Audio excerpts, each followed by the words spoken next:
The Boston Bruins defeated the Ottawa Senators on Tuesday night in a rather spirited affair. Going to talk about that game as well as answer a couple mailbag questions on today's episode of Locked On Boston Bruins. Let's get into it, shall we?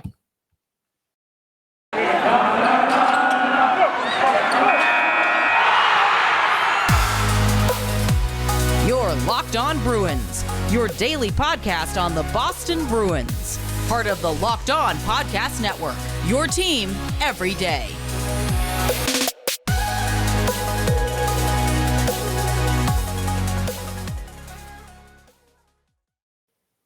What is up, my friends, and welcome back to another episode of Locked On Boston Bruins. I'm your host, Ian McLaren, and this is a daily show where we discuss all things Spoke to Be, as well as take a look around the NHL. Today is Wednesday, November 10th, and I want to thank you for making Locked On Boston Bruins your first listen every day.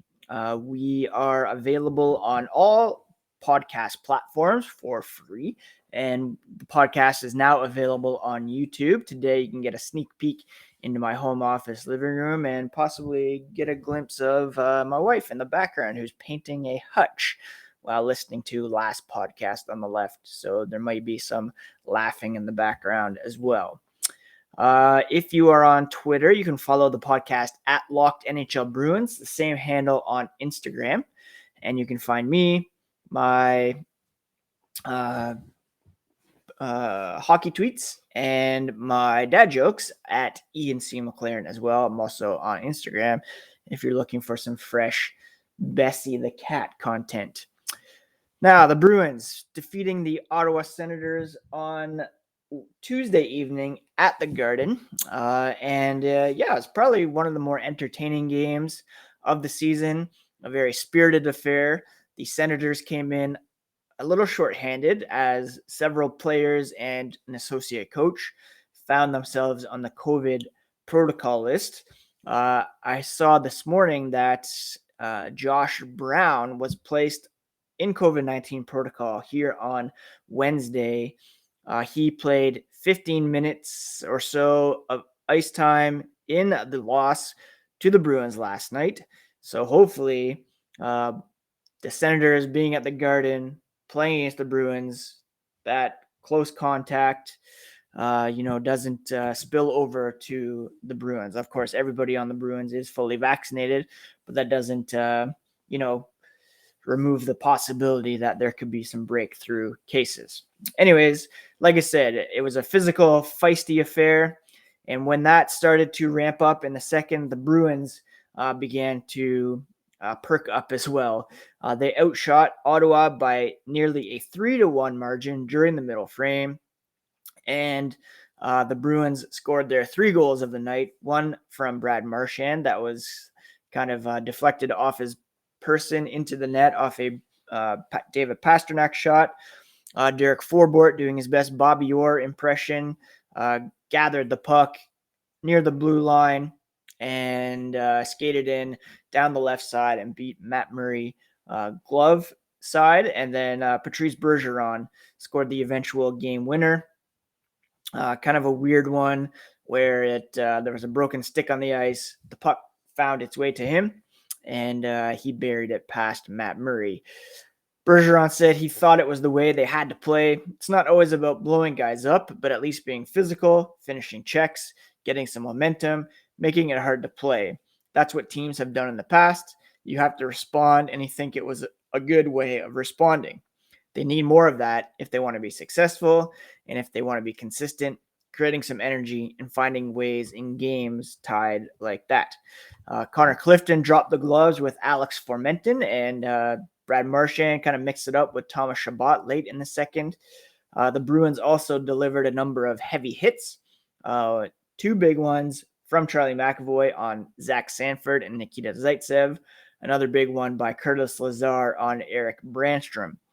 The Bruins also fell prey to some big hits, and one notable one was delivered by the aforementioned Josh Brown, who hit Trent Frederic with an open ice check in the second period. Frederic did not return with an upper body injury, and he may need to be replaced in the lineup for tomorrow night's game against the Edmonton Oilers. More on that here in a moment. It's pretty warm up here in Canada today.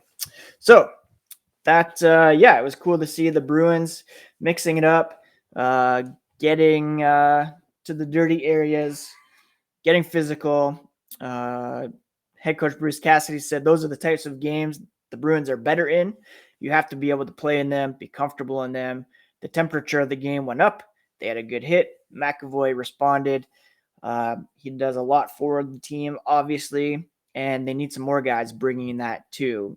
Doesn't have to be every night where this game comes in, but certainly it was nice to see them do that in this game. The Bruins penalty kill was huge last night, going a perfect 6 for 6, including a lengthy 5-on-3 kill in the first period.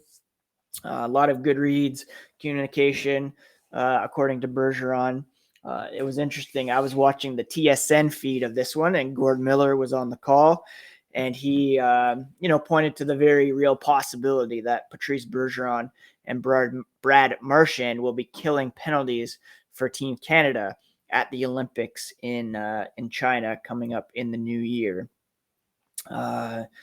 He said the clears were a bit better tonight than they were the other night. This is Bruce Cassidy. He called out specifically Derek Forbort on one of the Austin Matthews goals the other night. Jeremy Swayman made some big saves, one in particular off Brady Tkachuk at the very front of the net. He liked Boston's compete level, didn't allow them any easy setup time, and the Bruins did some good work there. Now, I mentioned yesterday as well that the Bruins haven't been getting necessarily the puck luck that, represents how they've been playing. That did come into play in this game. David Pasternak's wrister, like I said, went off Brad Marchand, a nice bounce there. And then Pasternak's feed deflected off a broken Ottawa stick and found Bergeron, who put the Bruins up 3-2 with 1:20 remaining in the second. So some good luck on that one. And then Derek Forbort with the highlight of the night, offensively, I guess. And he took that drop pass from Charlie Coyle, skated in, scored. He said once he got over the shock of no one coming at him, it was pretty natural. Coyle did a good job moving up top, made a good little drop pass, and just a little mix-up in coverage that he was able to take advantage of. He's never going to be a real offensive guy. His game has been a little maligned by, all observers, really. But he said if he's something he's working on in practice, it's getting better offensively. And when you're out there with talented guys, then, you're going to get those opportunities. The Bruins remain perfect at TD Garden. They're now 5-0 at home, tied for the third longest home win streak to begin a season. Swayman is now a perfect 6-0 with a .952 save percentage at TD Garden for his career. And he said he loves playing at home, best arena in the NHL. So if you were there last night, then good on you for making it so. Bruce Cassidy picked up his 200th career win as head coach, becoming just the 6th in team history to reach that mark, joining Claude Julien, Art Ross, Milt Schmidt, Don Cherry, and Jerry Cheevers. Before we get to a couple more items in the aftermath of this game and some mailbag questions, a quick word about Shopify. Now, sounds like another sale on Shopify is coming in. Cha-ching! The all-in-one commerce platform to start, run, and grow your business. It's a complete commerce platform that lets you start, grow, and manage a business. The subscription-based software allows anyone to set up an online store and sell their products. Shopify gives entrepreneurs the resources once reserved for big business, so upstarts, startups, and established businesses alike can sell everywhere, synchronize online and in-person sales, and effortlessly stay informed. Go to shopify.com/lockedonnhl for a free 14-day trial and get full access to Shopify's entire suite of features. That's shopify.com/lockedonnhl.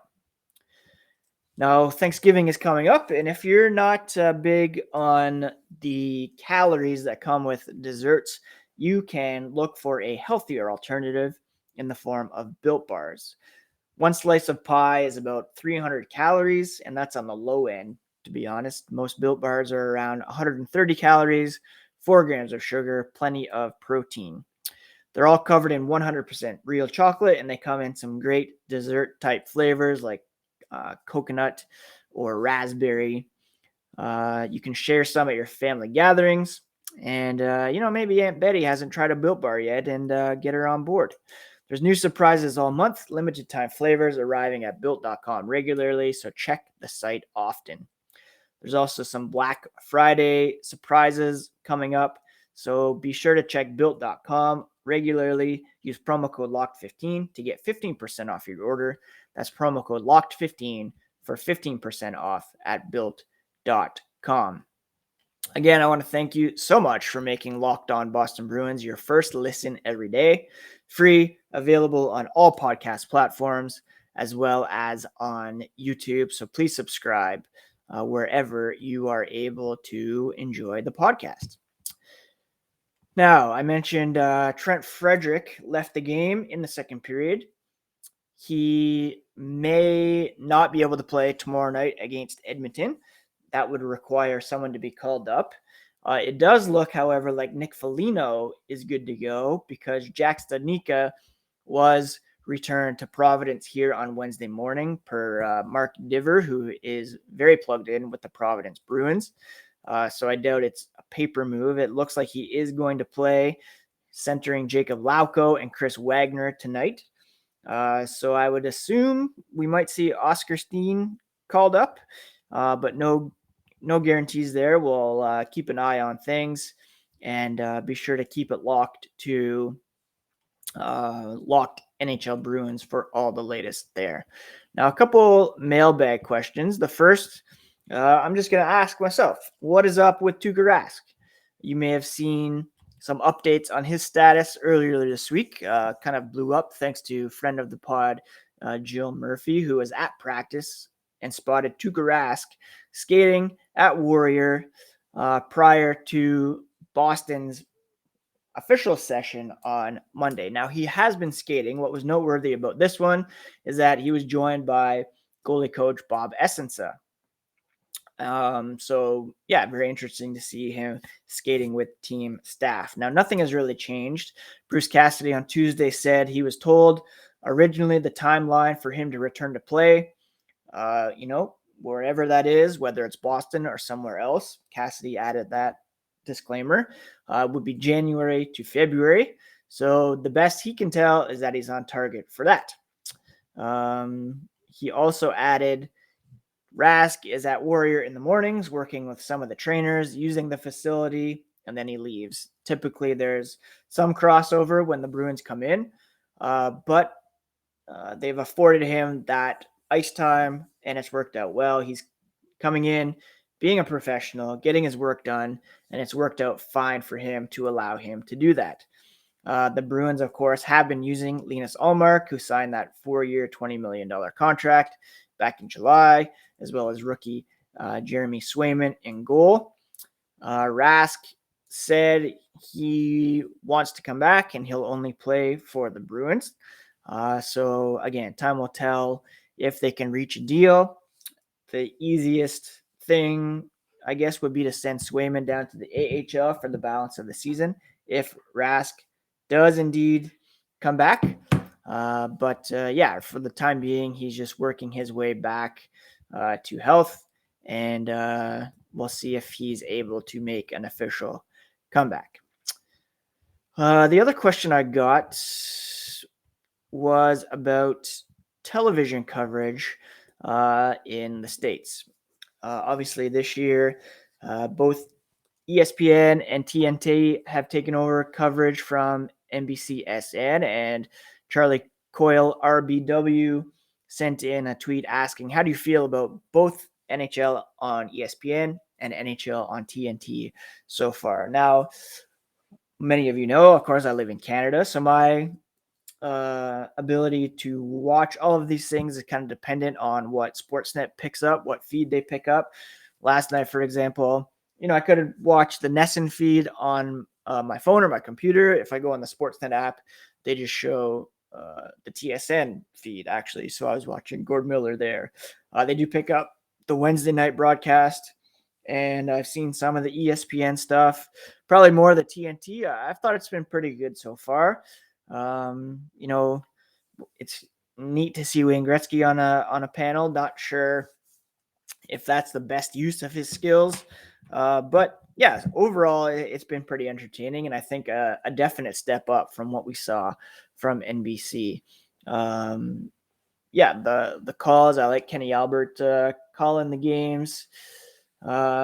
Even John Buccigross, I'm not a huge fan, but even when he was calling the games, I didn't mind it too much either. So overall, a big step up, and it's just great to be able to see the Bruins on these national broadcasts. And like I said last night, it's nice to have the option to see the Bruins playing more traditional rivals, seeing them playing Western Conference teams. It's nice to have a more balanced schedule than we've seen last season, of course. And I'll watch whatever's on, really. So it's just good to see hockey back in general. But overall, I think it's better than what we got from NBC. But yeah, those are the only questions that I had to answer today. We're going to get to some news and notes from around the NHL here in a moment, but just a reminder that you can send questions to @LockedNHLBruins on Twitter, Instagram, anytime, and I'll be happy to answer those. You can also send them to @IanC.McLaren. BetOnline is back and better than ever. They have a new web interface for the start of basketball season, more props, odds, and lines than ever before. Your number one spot for all basketball and football action this season, as well as hockey, of course.